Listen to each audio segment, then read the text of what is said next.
δεν στέκεται εκεί. Ο χρόνος κυλά σιγά, η ράμπα είναι κλειστή, μα η θέληση γερά. Ένα για ένα χαμόγελο, καμιά φορά φτάνει αυτό. Ο σεβασμός δίνει στο δύσκολο μεροκάματο ανθρώπινο πρόσωπο. Από τη ράμπα ξεκινάει, όχι στο δρόμο φίλε μου καλό, που φωνάζουμε για λίγο και φεύγουμε μετά και οι δυο. Αν μου δείξεις πως με βλέπεις, τότε ξέρω πως με νιώθεις. Δεν κουβαλάμε μόνο τόνους, κουβαλάμε εμπιστοσύνη.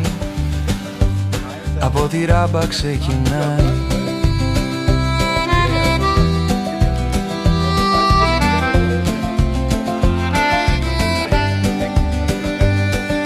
Ανάμεσα σε φρένα και φορτίο,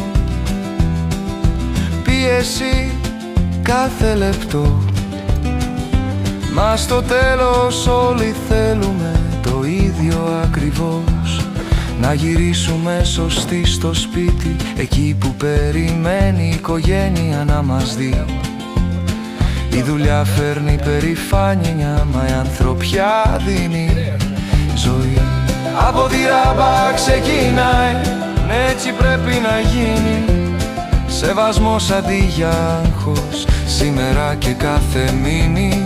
Αν μου δείξεις πως με βλέπεις, τότε ξέρω πως με νιώθεις. Δεν κουβαλάμε μόνο τόνους, κουβαλάμε εμπιστοσύνη. Από τη ράμπα ξεκινάει.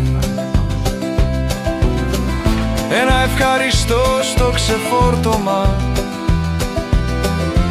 ένας καφές όσο περιμένεις. Έτσι γράφονται ιστορίες, όχι μόνο χαρτιά που υπομένεις. Από τη ράμπα ξεκινάει ο δρόμος για κατανόηση αληθινή. Όταν συναντιόμαστε με αξιοπρέπεια, όχι με πίεση βαριά. Ο σεβασμός ξυπνά το κόσμο και το κρατά ενωμένο ξανά.